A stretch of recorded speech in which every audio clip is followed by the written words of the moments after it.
Hello guys, तो आज हम स्टडी करने वाले हैं द इंडियन कॉन्ट्रैक्ट एक्ट 1872 के अंदर सेक्शन नंबर जो हमारा है 30। सेक्शन नंबर जो 30 हमारा है उसके अंदर आज हम स्टडी करेंगे agreement by way of wager void, यानी कि एक एग्रीमेंट जो वेजरिंग एग्रीमेंट होता है किसी व्यक्ति के साथ बनाया जाता है तो वह एग्रीमेंट कैसा एग्रीमेंट होगा, वर्ड एग्रीमेंट माना जाएगा। Agreement by way of wager, wager agreement कौन से एग्रीमेंट होते हैं, तो इसे सरल शब्दों में कहेंगे हम शर्त लगाना या फिर किसी व्यक्ति के साथ दांव लगाना या फिर बेट लगाते हैं किसी भी व्यक्ति के साथ हम, ठीक है। तो उस समय जो हम वह एग्रीमेंट करते हैं किसी व्यक्ति के साथ, शर्त लगाते हैं कि आप मुझे 500 रुपीज देना अगर मैं यह बात जो बोल रहा हूँ वह सत्य हुई तो, ठीक है। तो ऐसा कोई एग्रीमेंट अगर हम किसी व्यक्ति के साथ बनाते हैं तो वह एग्रीमेंट कहलाता है वेजर एग्रीमेंट, ठीक है। अब बात करते हैं जो सेक्शन नंबर 30 है हमारा, इसके अंदर डेफिनेशन दी गई है कि agreement by way of wager void, यानी कि वह एग्रीमेंट जो बाय वे ऑफ वेजर शर्त दाव लगा के बनाया जाता है वह वर्ड होगा, ठीक है। लेकिन इसके अंदर यह डिफाइन नहीं किया गया है कि वेजर एग्रीमेंट के अंदर कौन कौन सी चीजें आएंगी, कौन कौन से सर्कमस्टांसेस के अंदर हम जो चीज आएगी वह हम मानेंगे कि यह वेजरिंग एग्रीमेंट है, ठीक है। तो सरल शब्दों में अगर हम बात करेंगे तो किस किस बात को हम वेजरिंग एग्रीमेंट के अंदर इंक्लूड करेंगे, यह सेक्शन 30 के अंदर डिफाइन नहीं किया गया है। यह हमें जो कोई भी एक्ट हुआ है या फिर जो कोई एग्रीमेंट बना है उसके बिहाव पर देखना पड़ेगा कि कैसे यह एग्रीमेंट वेजरिंग एग्रीमेंट होगा और कैसे यह एग्रीमेंट एक वेजरिंग एग्रीमेंट नहीं होगा, ठीक है। तो सेक्शन जो 30 है उसके अंदर जो डेफिनेशन दी गई है agreement by way of wager void, agreements by way of wager are void, जितने के जितने एग्रीमेंट होंगे जो वेजरिंग एग्रीमेंट होंगे वो सारे के सारे क्या होंगे, वॉइड होंगे, शून्य होंगे, जीरो होंगे, ठीक है। And no suit shall be brought for recovering anything alleged to be won on any wager. इसके अलावा अन्य कोई भी सूट, अगर कोई व्यक्ति ऐसा एग्रीमेंट बना लेता है, ठीक है, उसने कोई एग्रीमेंट बना दिया किसी व्यक्ति के साथ जो कि वेजर है, ठीक है, लेकिन वह एग्रीमेंट वह परफॉर्म नहीं करवा सकता है उस एग्रीमेंट के द्वारा जो उसने राशि जीती है एक वेजर एग्रीमेंट के अंदर, ठीक है।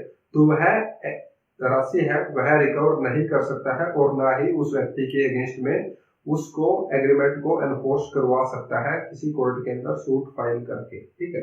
अब सिंपल सा एक एग्जांपल लेते हैं, मान लीजिए ए और बी, ठीक है, दो पार्टीज हैं, दो पार्टीज क्या कर रही हैं, एक एग्रीमेंट बनाती है। एग्रीमेंट किसके लिए, हॉर्स रेस, हॉर्स रेस देखने के लिए गए हुए हैं दोनों व्यक्ति, ठीक है। जो हॉर्स रेस चल रही है वह कोई भी वेजरिंग एग्रीमेंट नहीं होता है। जो हॉर्स पार्टिसिपेट करता है कोई व्यक्ति हॉर्स रेसिंग के अंदर तो वह उसके साथ कोई वेजरिंग एग्रीमेंट नहीं बनता है, यानी उन दोनों के बीच में कोई वेजरिंग एग्रीमेंट नहीं बनता है। लेकिन यहाँ पर क्या है, ए और बी दोनों हॉर्स रेसिंग को देखने के लिए गए हुए हैं। तो यहाँ पर मान लीजिए टू हॉर्स रेस, टू है, नंबर 1 हॉर्स, ठीक है, नंबर 2 हॉर्स, ठीक है। तो ए बोलता है बी को 2 नंबर वाला हॉर्स क्या करेगा, जीतेगा, ठीक है, और बी बोलता है नहीं 1 नंबर वाला हॉर्स जीतेगा, ठीक है। तो इन दोनों के बीच में आर्गुमेंट हो जाता है कि नहीं देखो जो मेरे वाला हॉर्स है 2 नंबर वाला हॉर्स है, ए बोलता है वह अच्छा परफॉर्म कर रहा है, लेकिन यहाँ पर बी बोलता है नहीं जो 1 नंबर वाला हॉर्स है वह जीतेगा, ठीक है। तो मैं आपके साथ शर्त लगाता हूँ, यहाँ दोनों शर्त लगाते हैं। बी बोलता है मैं आपको 500 रुपीज दूंगा अगर क्या है, जो मेरे वाला 1 नंबर वाला हॉर्स जीत जाता है, जो कि किसका है, बी का है, ये वाला अगर जीत जाता है, ठीक है, तो मैं आपको क्या है 500 रुपीज दूंगा, ये बोलता है कौन, बी, ठीक है। अब यहाँ पर जो ए है बोलता है ठीक है, ओके, अगर आपका हॉर्स जीत जाता है 1 नंबर वाला हॉर्स जीत जाता है तो मैं आपको 500 रुपीज दूंगा, ठीक है। यहाँ पर क्या होता है, दोनों के बीच में एक एग्रीमेंट बन गया है। एग्रीमेंट कैसा एग्रीमेंट है, ये वेजर है, तो उन्होंने क्या लगा ली है शर्त, वेजर एग्रीमेंट है ये, वेजर एग्रीमेंट। तो अनफॉर्चुनेटली क्या होता है कि बी करेक्ट साबित होता है और यहाँ पर जो कोर्स नंबर 1 है वह क्या होता है, कोर्स नंबर 1 क्या होता है, जीत जाता है। ठीक है, तो वह विनर हो गया, तो वह जीत जाता है। तब यहाँ पर बी क्या बोलता है, बी बोलता है ए को, आपने मेरे साथ बेट लगाई थी तो आप मेरे 500 रुपीज दीजिए, ठीक है, पे करो। ठीक है, तो यहाँ पर ए क्या करता है, ए कर देता है इसको मना कर देता है। ठीक है, ए ने क्या कर दिया, इसको मना कर दिया कि मैं आपके जो 500 रुपीज है वह नहीं दूंगा। तो यहाँ पर बी क्या बोलता है, मैं आपके अगेंस्ट में सूट फाइल कर दूंगा। तो ए को यहाँ पर लॉ की थोड़ी सी नॉलेज थी, उसने थोड़ा सा कॉन्ट्रैक्ट एक्ट पढ़ा हुआ था। कॉन्ट्रैक्ट एक्ट पढ़ा हुआ था, उसने पढ़ा था कि agreement by way of wager void होता है। जो एग्रीमेंट हम बनाते हैं, किसी भी शर्त लगाते हैं या फिर वेजरिंग एग्रीमेंट बनाते हैं, वह क्या होता है, वॉइड होता है। तो यहाँ पर बी है जो कोर्ट में नहीं जा सकता है, यह कोर्ट में नहीं जा सकता है। तो यहाँ पर ए बोलता है ठीक है भाई, आप जो करना है कर लीजिए, जो करना है वो कर लो। ठीक है, तो यहाँ पर बी चला जाता है कहां पर, कोर्ट में सूट फाइल करने के लिए। तो यहाँ पर जो बी है उस एग्रीमेंट के लिए क्या सूट फाइल कर सकता है, नहीं, यह सूट फाइल नहीं कर सकता है। तो यहाँ पर कोर्ट इसे क्या बोलता है, आप सेक्शन नंबर जो 30 है वह स्टडी कीजिए एग्रीमेंट का। Agreement by way of wager, अगर कोई भी आप एग्रीमेंट बनाते हो वेजरिंग एग्रीमेंट, वह क्या होगा आपका, वॉइड एग्रीमेंट होगा। उस एग्रीमेंट को आप एनफोर्स नहीं करवा सकते हो। सेक्शन नंबर 30 की डेफिनेशन में क्लियरली दिया गया है, agreement by way of wager void and no suit shall be brought for recovering anything alleged to be won or any Vaser. आप कोई भी चीज रिकवर नहीं कर सकते हो जो आप वेजरिंग एग्रीमेंट के द्वारा जीते हो। ठीक है, सूट भी फाइल नहीं कर सकते हो और आप चीज भी रिकवर नहीं कर सकते हो। अगर सूट नहीं फाइल होगा तो आप बाय द कोर्ट उसको एनफोर्स नहीं करवा सकते हो, और अगर एनफोर्स नहीं हुआ तो रिकवर कैसे करोगे। तो यहाँ पर जो बी है आपका, बी है जो वह क्या होगा, रिकवर नहीं करवा सकता है 500 रुपीज, जो इनके बीच में 500 रुपीज को लेकर एग्रीमेंट बना था। तो यहाँ पर जो एग्रीमेंट हो जाएगा वॉइड एग्रीमेंट हो जाएगा हमारा। ठीक है, अब बात करते हैं हम आगे डेफिनेशन की। Or interested to any person, or interested to any person to avoid the results of any game or other uncertain event on which any wager is made, या फिर किसी भी चीज का किसी व्यक्ति को पता हो रिजल्ट्स का, या फिर किसी भी रिजल्ट्स के आने के ऊपर हम क्या करें, कोई भी एग्रीमेंट बनाए। रिजल्ट्स आने के ऊपर कैसे, यानी कि आपको लगता है कि वह हॉर्स जीतेगा और मैं वो देता हूँ कि वह ही जीतेगा, गेम के ऊपर क्या करें, हम बैट लगाए। तो वह उस समय पर उस गेम के ऊपर जो हम क्या कर रहे हैं, जो बैट लगा रहे हैं, वह क्या होगी, क्या होगी, वॉइड एग्रीमेंट माना जाएगा। वो एग्रीमेंट जो हम बना रहे हैं वो क्या माना जाएगा, वॉइड एग्रीमेंट माना जाएगा। ठीक है, और उसके बाद बात करते हैं और other uncertain event on which any wager is made. और किसी अनसर्टेन इवेंट के लिए आप कोई भी एग्रीमेंट बनाते हो, वह भी क्या होगा आपका, वॉइड एग्रीमेंट होगा। तो यहाँ पर लिखा हुआ डेफिनेशन के अंदर, और other uncertain event. Uncertain event वह होता है कि आपको पता नहीं है, ये या तो यह पहले हो चुका है और आपकी नॉलेज में नहीं है। ठीक है, यानी दो पार्टीज है, ए बी। ठीक है, कोई चीज है ऑलरेडी, मान लीजिए कोई रिजल्ट है वह ऑलरेडी आ चुका है, लेकिन इसको नॉलेज नहीं है कि वह रिजल्ट तो ऑलरेडी आ चुका है, और उस रिजल्ट में क्या है, मान लीजिए बी है वह पास है, कोई सी भी चीज का रिजल्ट लगा लीजिए। ठीक है, यहाँ ए बोलता है कि शर्त लगा लीजिए आप उस रिजल्ट के अंदर क्या होंगे, फेल होंगे। ठीक है, तो बी बोलता है आप शर्त लगा लो, ठीक है ओके, ये एग्रीमेंट बना लेते हैं 1000 का, ठीक है। तो यहाँ पर जो दोनों के बीच में एग्रीमेंट बन रहा है वह हो गया आपका वेजिंग एग्रीमेंट। तो यहाँ पर जो बी को नॉलेज है ऑलरेडी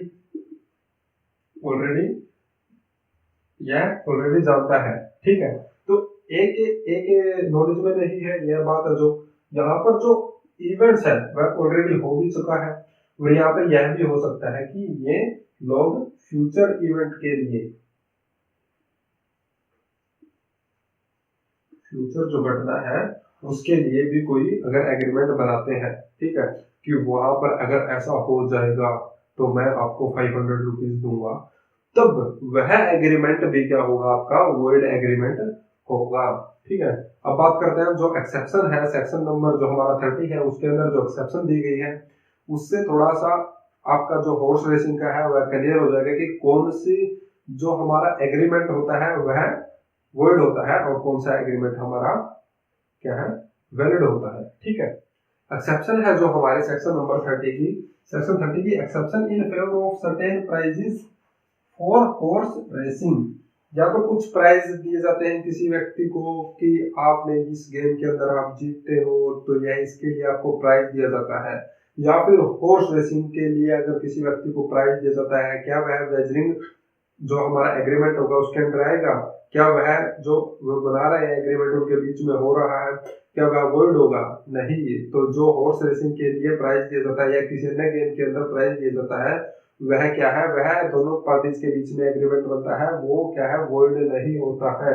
या फिर वो क्या है सेक्शन जो हमारा 294 ए आईपीसी का है उसको क्या करता है इफेक्ट करता है या नहीं करता है। सेक्शन नंबर 294 ए हम स्टडी करेंगे तो उसके अंदर मैं बताऊंगा कि आपको क्या डिफाइन किया गया है। तो उससे पहले हम एक्सेप्शन को स्टडी कर लेते हैं। This section shall not be deemed to render unlawful a subscription or contribution, यानी कि according to the section 30 agreement by way of wager void, इस सेक्शन के अनुसार अगर जो यह क्या है सब्सक्रिप्शन लेते हैं हम यह अनलॉफुल नहीं है अगर हमने कोई सब्सक्रिप्शन ले रखा है, ठीक है, और कंट्रीब्यूशन या फिर हम कोई कंट्रीब्यूशन करते हैं। सब्सक्रिप्शन मान लीजिए आप किसी चीज का भी ले सकते हो, आप न्यूज़पेपर डलवा रहे हो तो आप मंथ के एंड में उसको क्या करोगे पे करोगे, ठीक है। तो वहां पर वह आपको क्या है सर्विस प्रोवाइड कर रहा है, तो वह आपको सर्विस दे रहा है तो वह वेजर नहीं हुआ है, वह आपके बीच में कोई शर्त नहीं लगी है कि आप मुझे अखबार दो तब मैं आपको पैसे दूंगा। वह आपको सर्विस दे रहा है, प्रोडक्ट दे रहा है, आप उसको क्या करोगे पैसे दोगे, न्यूज़पेपर दे रहा है, ठीक है। तो और कंट्रीब्यूशन या फिर कोई कंट्रीब्यूशन करते हो किसी चीज के अंदर, कोई आप जैसे पैसे लगाते हो किसी चीज के अंदर कि मैं आपको पैसे दे देता हूँ आप मुझे यह सर्विस प्रोवाइड करोगे, तो वहां पर वह क्या वेजिंग एग्रीमेंट नहीं होगा, सिंपल है, चीजें अनलॉफुल नहीं होनी चाहिए, ठीक है। तो यहाँ पर ऐसा एग्रीमेंट वह बनाते हैं तो वहां पर वह अनलॉफुल नहीं होता है। और एग्रीमेंट टू सब्सक्राइब और कंट्रीब्यूट, या फिर आप किसी को सब्सक्राइब करते हो, वैसे न्यूज़पेपर हो गया, यहाँ पर जैसे सब्सक्रिप्शन ले लिया आपने अमेजोन का हो गया, आजकल तो नेटफ्लिक्स का, आप जैसे स्टार्टिंग में ही क्या कर देते हो पे कर देते हो कि 199 का रिचार्ज आपने करवा दिया तो 1 मंथ का सब्सक्रिप्शन आपने ले लिया है, तो 1 महीने तक आपको नेटफ्लिक्स क्या करेगा आपको फ्री ऑफ जो आपने सब्सक्रिप्शन लिया है तो 1 महीने तक आप उनकी वीडियो देख सकते हो, ठीक है। तो वहां पर उनकी लाइब्रेरी बनेगी कि वो आपको वो वीडियोस दिखाएंगे, तो वह ऐसा जो एग्रीमेंट दोनों पार्टीज के बीच में क्या होता है लॉफुल माना जाता है कि आप उनको पैसा दे रहे हो वो आपको सर्विस प्रोवाइड कर रहे हैं, तो वह क्या हुआ वेजरिंग एग्रीमेंट नहीं हुआ है दोनों पार्टीज के बीच में। अगर नेटफ्लिक्स वाले आपको मना कर देते हैं रिचार्ज करने के बावजूद कि हम आपको वीडियो नहीं दिखाएंगे, आपने रिचार्ज करवा लिया 199 का 1 मंथ का सब्सक्रिप्शन ले लिया, उसके बाद वो क्या कर देते हैं आपका जो मना कर देते हैं वीडियो दिखाने के लिए, ठीक है। तब वहां पर आप उनके अगेंस्ट में क्या कर सकते हो सूट फाइल कर सकते हो कि आपने जो सब्सक्रिप्शन दिया था 1 मंथ का था, ठीक है, और मैंने 199 के रुपीज आपको पे किए हैं, तो आप मेरा जो 1 मंथ का सब्सक्रिप्शन है मुझे एंटरटेनमेंट के जो वीडियो चाहिए थी वो आप प्रोवाइड कीजिए, आप मुझे दिखाइए, ठीक है, मेरा सब्सक्रिप्शन चलाइए रेगुलर, तब वहां पर अगर नेटफ्लिक्स आपकी जो रिक्वायरमेंट्स है वो पूरी नहीं करता है, तब आप उसके अगेंस्ट में क्या कर सकते हो, सूट फाइल कर सकते हो। तो यह एग्रीमेंट वेजिंग एग्रीमेंट नहीं होगा। एग्रीमेंट टू सब्सक्राइब और कंट्रीब्यूट, आप किसी चीज के अंदर गेम के अंदर पार्टिसिपेट करते हो तो वह क्या है, मान लिया आप गेम के अंदर पार्टिसिपेट करते हो, ठीक है, तो वह जो आपके और जो आपकी फीस ली जा रही है गेम के अंदर पार्टिसिपेट करने की फीस, मान लीजिए 50 रुपीज है कि अगर आप पार्टिसिपेट करना चाहते हो तो आपको एंट्री फीस 50 रुपीज देनी होगी। तो आपके बीच में और जो गेम के टर्म्स एंड कंडीशन के बीच में 50 रुपीज आपसे लिए जा रहे हैं, ठीक है, तो वह भी क्या है, आपका वेजरिंग एग्रीमेंट नहीं होगा। सब्सक्राइब कर दिया आपने किसी को, जैसे न्यूज़पेपर हो गया, वही सेम एग्जांपल, ठीक है, तो वह दोनों के बीच में कोई भी वेजरिंग एग्रीमेंट नहीं होगा, तो वह वॉइड नहीं होगा। Made or enter into for or toward any plate prize or sum of money of the value, या फिर मान लीजिए गेम के अंदर पार्टिसिपेट कर रखा है आपने और आपको क्या है, आप जीत गए, ठीक है, आप बन गए विनर, ठीक है। विनर बनने के बाद क्या करते हैं, जो विनर होता है उसको प्राइज मिलता है, क्या मिलता है, प्राइज। क्या प्राइज है जो वह इलीगल है, नहीं, क्योंकि उसके लिए आपने एफर्ट किया, मेहनत की, अपना दिमाग लगाया, ठीक है, फोर्स है तो अगर फोर्स की जरूरत पड़ी तो फोर्स लगाया, ठीक है। तो यहाँ पर आपने जो प्राइज मिला है वह क्या है, वैलिड, और ये एग्रीमेंट क्या होगा, आपका वैलिड एग्रीमेंट होगा, और ये जो है वेजर एग्रीमेंट नहीं होगा, ठीक है। प्लेट हो या फिर कोई प्राइज हो और सम ऑफ मनी, या फिर पैसे आपको मिलते हैं, ठीक है, तो वो क्या है, मान लीजिए इनाम रखा गया था कि आपको, अगर आप हॉर्स रेसिंग के अंदर जीतते हो तो आपको 1 लाख रुपए की राशि दी जाएगी विद ट्रॉफी के साथ 1 लाख रुपए की राशि दी जाएगी। तो वह जो राशि होगी वह वेजरिंग एग्रीमेंट नहीं होगा दोनों के बीच में। आपने उस गेम के अंदर पार्टिसिपेट किया, आप जीतते हैं गेम, जीतने के बाद अगर आपको वह राशि नहीं मिलती है तो वह आप क्लेम कर सकते हैं। काफी बार आप देखते भी होंगे जो रेसलर्स थे हमारे या फिर कोई अदर्स प्लेयर्स हैं, वो क्या गेम खेलते रहते हैं, गवर्नमेंट उनको क्या कर देती है, बोल देती है कि ठीक है हम आपको इसके लिए इतना पुरस्कार देंगे। कोई कॉमनवेल्थ से जीत के आता है तो उसको क्या करते हैं, पैसे देते हैं, ठीक है, तो वह दोनों पार्टीज के बीच में बनता है, वह एग्रीमेंट नहीं होता, वह इनाम की राशि होती है, ठीक है, रिवार्ड बोल सकते हैं हम जो विनर को दिया जाता है, ठीक है। तो इस तरीके के जो एग्रीमेंट होते हैं दो पार्टीज के बीच में वह वेजरिंग एग्रीमेंट नहीं होते। तो यह एक्सेप्शन है हमारा सेक्शन 30 का कि जो इस तरह के एग्रीमेंट बनाए जाएंगे वह वेजरिंग एग्रीमेंट नहीं होंगे, वो होंगे वैलिड, ठीक है, लाभ वगैरह मिलते हैं जो वैलिड एग्रीमेंट होंगे, ठीक है। अब बात करते हैं सेक्शन नंबर जो 294A के बारे में मैंने बताया था आईपीसी का कि उसका क्या इफेक्ट पड़ता है सेक्शन नंबर 30 पर और क्या इफेक्ट नहीं पड़ता है, ठीक है। तो चलिए देखते हैं section 294A। Section 294 of A the Indian penal code not affected. Section 294A जो इंडियन पिनल कोड का है वह अफेक्ट नहीं होगा, ठीक है। सेक्शन जो हमारा 30 है उसके किस पार्ट के ऊपर इफेक्ट नहीं पड़ेगा इसका, ठीक है। Nothing in this section shall be deemed to legalise any transaction connected with horse racing. अगर कोई भी ट्रांजैक्शन हुई है हॉर्स रेसिंग को लेकर, ठीक है, वहां पर जो वह लीगल होनी चाहिए, तब इसका जो सेक्शन हमारा 294 क्लॉज ए है उसका अफेक्ट नहीं पड़ेगा। किसके ऊपर, हमारी जो ट्रांजैक्शन होगी किससे रिलेटेड होगी, जो हॉर्स रेसिंग से रिलेटेड होगी, अगर वह लीगलाइज होगी, लीगल होगी, ठीक है, कानूनी तौर पर सही होगी, तब वहां पर उस सेक्शन 294 का कोई अफेक्ट नहीं पड़ेगा। सेक्शन 294 की डेफिनेशन देखते हैं तो उसके अंदर डिफाइन किया गया है section 294A keeping lottery office. अगर कोई व्यक्ति क्या चलाता है, लॉटरी ऑफिस चलाता है, कोई भी whoever keeps any office or place for the purpose of drawing any lottery not being a state lottery or a lottery authorized by the state government shall be punished with the imprisonment of either description for a term which may be extended to 6 months or with fine और with both, ठीक है। यानी कि अगर कोई व्यक्ति क्या करता है, कोई ऑफिस चलाता है या फिर ऑथराइज्ड ऑफिस बोलता है कि यह गवर्नमेंट के द्वारा ऑथराइज्ड है, वहां पर कोई लॉटरी का ऑफिस चलाता है, लॉटरी ऑफिस चलाता है तो यहाँ पर सेक्शन 294A लगेगा। लेकिन हॉर्स रेसिंग के ऊपर यहाँ पर इसका कोई इफेक्ट नहीं पड़ेगा अगर वह लीगलाइज है। अगर कोई शर्त लगा के क्या करता है, बेट लगा के हॉर्स रेसिंग नहीं करवाता है, नॉर्मल गेम की तरह हॉर्स रेसिंग चलती है और कोई ट्रांजेक्शन होती है, तो वह क्या होगा, सेक्शन 294 का इफेक्ट नहीं पड़ेगा, 294A का इफेक्ट नहीं पड़ेगा। लॉटरी क्या होती है? लॉटरी वह चीज होती है, मान लिया आपने कोई टिकट खरीद ली और उसमें बोला कि अगर यह नंबर आया तो आप जीत जाओगे 1 लाख रुपीज, 1 लाख, ठीक है। तब क्या होगा, अगर यह नंबर नहीं आता है टिकट के ऊपर और यह टिकट थी आपकी 100 रुपए की, तो यहाँ पर आपको क्या था, चांसेस थे, आप विन और लॉस, दो चांस थे, आप जीत भी सकते थे और हार भी सकते हो, ठीक है। और यह नंबर क्या है, नहीं आया, आपका नंबर निकला आपका 235, ठीक है। तो यहाँ पर क्या हो गया, आपको लॉस हो गया। जहां पर म्यूचुअल चांसेस हो गेन और लॉस के, वहां पर एग्रीमेंट क्या होता है आपका, वॉइड। सेक्शन 30 के अंदर हमने कॉन्ट्रैक्ट के अंदर स्टडी किया है इसे, ठीक है। तो यहाँ पर अगर कोई ऐसे ऑफिस चलाता है तो वह according to the section 294A of the Indian penal code 1860 के अनुसार वह क्या होगा, पनिश किया जाएगा, 6 महीने की उसको सजा हो सकती है और फाइन लग सकता है और दोनों भी लगाए जा सकते हैं।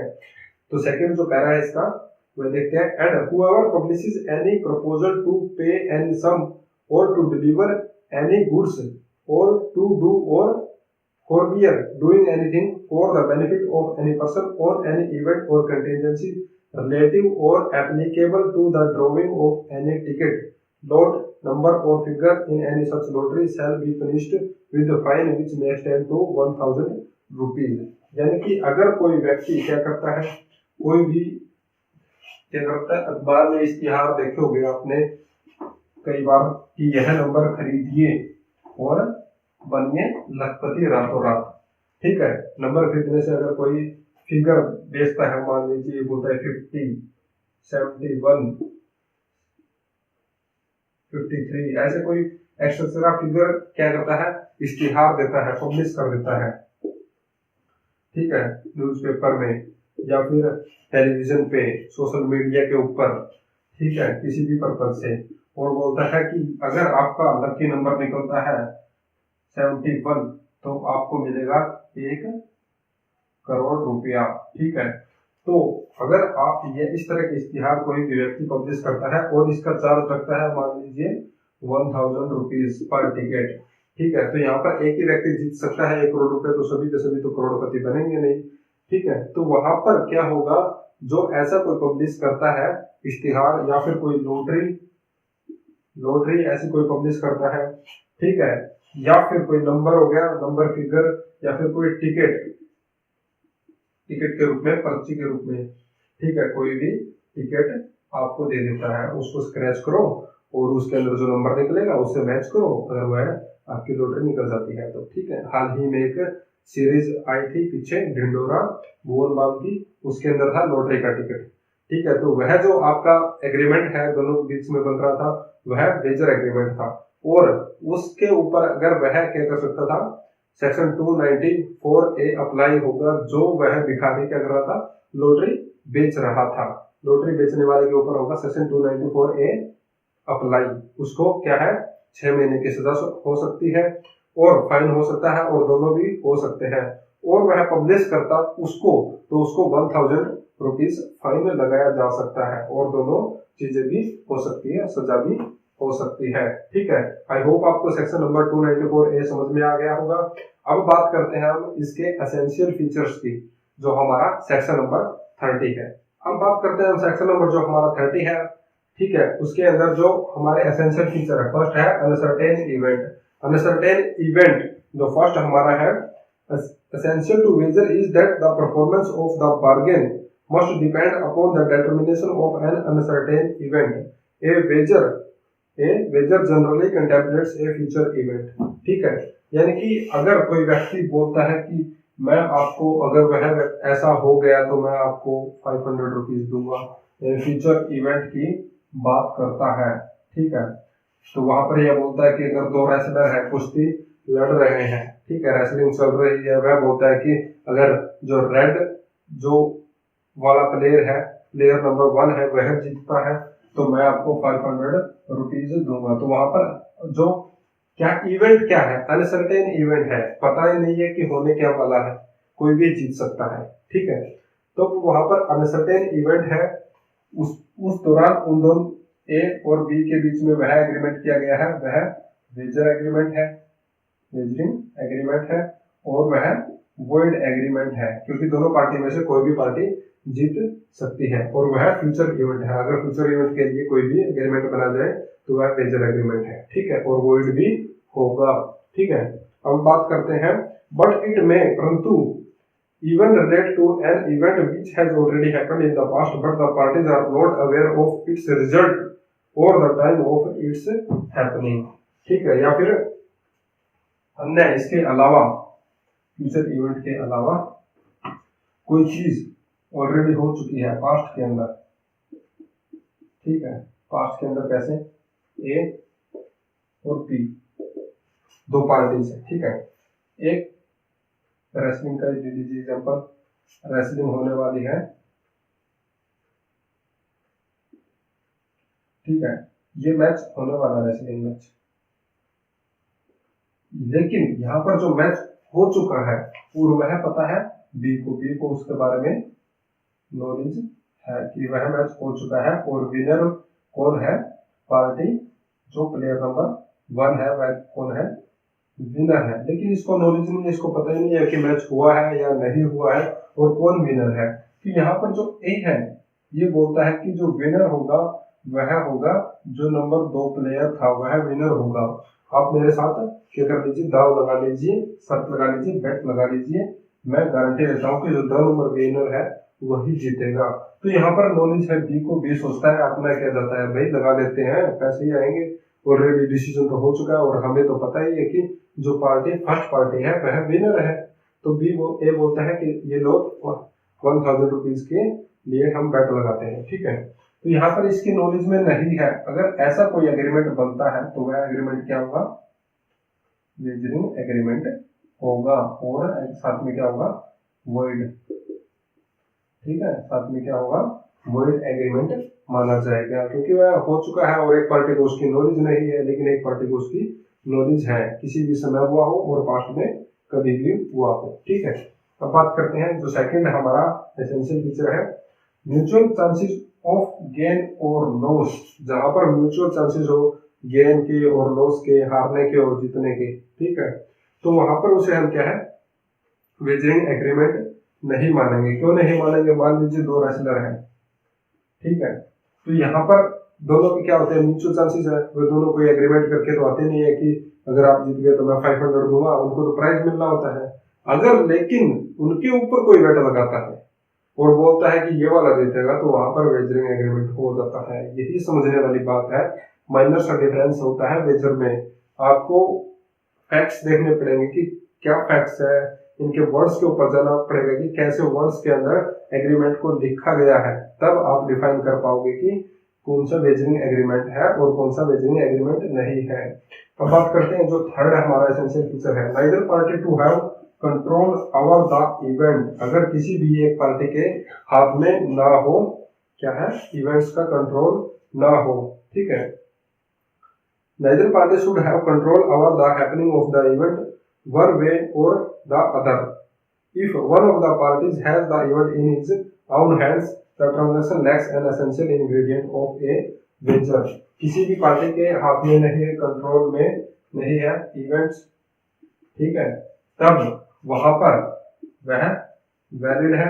लेकिन अगर किसी के हाथ में है, जैसे यहाँ पर जो एग्जांपल था, बी के तो हाथ में था जीतना, इसको तो पता ही था, ठीक है भाई, हम तो जीत रहे हैं, तब यहाँ पर क्या होगा, यह वेजर माना जाएगा, ठीक है, अदरवाइज यह वेजर नहीं माना जाएगा, ठीक है, कंट्रोल में नहीं होना चाहिए किसी एक व्यक्ति के, ठीक है।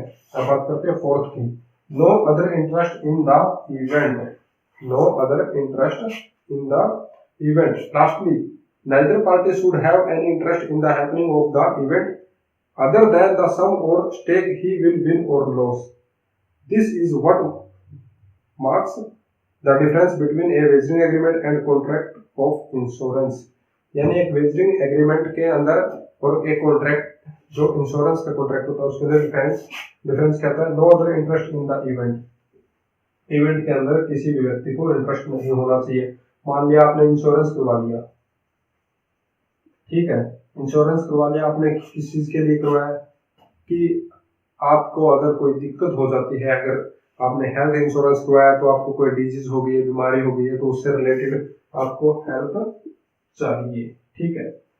या फिर इंश्योरेंस करवाया है एक्सीडेंटल, भाई एक्सीडेंट हो जाता है तो आपका इंश्योरेंस होना चाहिए। या फिर हेल्थ इंश्योरेंस, लाइफ इंश्योरेंस करवा लिया, अगर कोई दुर्घटना घटती है तो आपकी फैमिली को क्या है भाई पैसा मिल जाए इंश्योरेंस का, ठीक है। तो ऐसे करके आपने इंश्योरेंस करवा दिया, लेकिन आपका इंटरेस्ट नहीं है इवेंट्स के अंदर, यानी उस चीज के अंदर आप ये तो नहीं चाहोगे कि मैंने जो इंश्योरेंस करवाया भाई मैं बीमार हो जाऊं ताकि मुझे पैसा मिल जाए, ठीक है। या फिर आप ऐसा भी नहीं चाहोगे कि मैं क्या है एक्सीडेंट हो जाए, मेरी टांग टूट जाए, ठीक है, फ्रैक्चर हो जाए और मुझे पैसा मिल जाए। या फिर आप ऐसा भी नहीं सोचोगे कि मैं एक्सपायर हो जाऊं और मेरी फैमिली को पैसा मिल जाए, ठीक है। ऐसे केसेस कई बार हमें फिजिकली देखने को भी मिलते हैं कि कुछ लोग कर देते हैं ऐसा कि उनको पैसा चाहिए होता है, ठीक है, और वो कोई ना कोई तरीका अपनाते हैं इंश्योरेंस क्लेम करने का। तो ऐसा एग्रीमेंट क्या होगा, वो वेजर नेचर का होगा। अगर उसको इंटरेस्ट नहीं है तो वहां पर जो इंश्योरेंस का जो एग्जांपल दिया है कि हम इंश्योरेंस पॉलिसी करवाते हैं, तो जरूरी थोड़ी नहीं है कि उस एक साल के दौरान जो पॉलिसी है एक्सीडेंट हो जाए, ठीक है, होना जरूरी है, या फिर इवेंट में कोई इंटरेस्ट है तो वहां पर वह वेजरिंग एग्रीमेंट नहीं होगा, ठीक है। तो यहाँ पर रिस्क होता है, ठीक है। तो एक ये बात भी है कि हम अपनी सेफ्टी के लिए करते हैं, तो आपको थोड़ा सा फैक्ट्स एंड सर्कमस्टेंसेस को देखना जरूरी है कि कैसे एक, और जो हमें जो लिखा गया एग्रीमेंट उसके अंदर जो वर्ड्स है उनके अनुसार हम देख सकते हैं कि एक वेजरिंग एग्रीमेंट कैसा एग्रीमेंट होता है। अदरवाइज इसके अंदर थोड़ा सा क्या है जो डेफिनेशन दी गई है उसके अंदर अगर डिफाइन कर दिया होता कि ये एग्रीमेंट के अंदर आएंगे, जो वेजरिंग एग्रीमेंट है उसके अंदर ये चीजें आएंगी और वही वेजरिंग एग्रीमेंट होगा, ठीक है, तो आप हमको बिल्कुल आसानी हो जाती सब कुछ क्लियरली मेंशन करने में। अब थोड़ा सा आपको अपना दिमाग लगाना पड़ेगा, ठीक है, क्योंकि कैसे भी सिचुएशन अराइज हो सकती है, किसी भी वर्ड को ऐसा ऐड किया जा सकता है कि उसके अंदर वेजरिंग कॉन्ट्रैक्ट, वेजरिंग एग्रीमेंट हो सकता है और नहीं भी हो सकता है, ठीक है। तो आई होप आपको समझ में आ रहा है। तो अब बात करते हैं हम जो लास्ट हमारे अब रह गए हैं एमसीक्यू, मल्टीपल चॉइस क्वेश्चन है जो सेक्शन नंबर 30 से रिलेटेड है। मोस्ट इंपोर्टेंट क्वेश्चन है, आपका पूरा का पूरा टॉपिक बिल्कुल क्लियर हो जाएगा, ठीक है।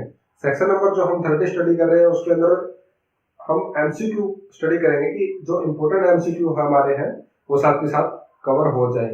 सेक्शन नंबर 30 के अंदर डिफाइन किया गया है an agreement by way of wager under section 30 is. Section number 30 के अंदर जो हमारा सेक्शन 30 है उसका नेचर कैसा होगा, ऑप्शन देखते हैं।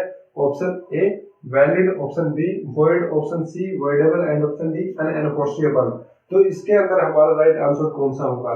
क्या जो सेक्शन नंबर 30 है उसके अंदर हमने स्टडी किया था कि वैलिड होगा, वो नहीं, वह वैलिड नहीं होगा, तो ये ऑप्शन हमारा रॉन्ग है। ऑप्शन बी वॉइड, क्या वॉइड होगा? यस, सेक्शन नंबर 30 के अंदर हमने स्टडी किया था agreement by way of wager void, ठीक है, तो वह क्या होगा, वॉइड एग्रीमेंट माना जाएगा। वॉइडेबल नहीं होगा और ना ही एनफोर्सेबल होगा, ये कहीं पर भी हमने स्टडी नहीं किया सेक्शन नंबर 30 के अंदर। अब बात करते हैं क्वेश्चन नंबर 2 की। For a contract to become a wagering contract, एक वेजरिंग कॉन्ट्रैक्ट कैसा कॉन्ट्रैक्ट होता है, क्या क्या उसके अंदर एसेंशियल फीचर्स होने चाहिए एक वेजरिंग कॉन्ट्रैक्ट के लिए। ऑप्शन देखते हैं। Option A event must be N uncertain nature, event है जो है अनसर्टेन नेचर का होना चाहिए। यह हमने जो उसके एसेंशियल फीचर्स थे उसके अंदर स्टडी किया था, अनसर्टेन, ठीक है, event. Option B neither party should have control over the happening of event, किसी एक पार्टी के पक्ष में क्या है, कंट्रोल में नहीं होना चाहिए इवेंट्स है वो, ठीक है। Each party must either win और लॉस, दोनों पार्टीज में कोई भी पार्टी जीत सकती है, यानी म्यूचुअल चांसेस होते हैं वहां पर जहां पर विन और लॉस के कोई भी पार्टी जीत सकती है। And D all of the above, या तीनों के तीनों हमारे ऑप्शन सही है। Yes, all of the above, ये हमारे सभी के सभी ऑप्शन सही है एक वेजरिंग कॉन्ट्रैक्ट बनाने के लिए। तीनों के तीनों जो एसेंशियल फीचर्स है हमने स्टडी किए थे, तीनों के तीनों होने चाहिए, तभी एक कॉन्ट्रैक्ट है वो है क्या बनेगा, वेजरिंग एग्रीमेंट बनेगा। ठीक है, अब बात करते हैं ऑप्शन नंबर जो हमारा क्वेश्चन नंबर हमारा थर्ड है, which of the following is wagering contract, इनमें से कौन सा एक वेजरिंग कॉन्ट्रैक्ट है।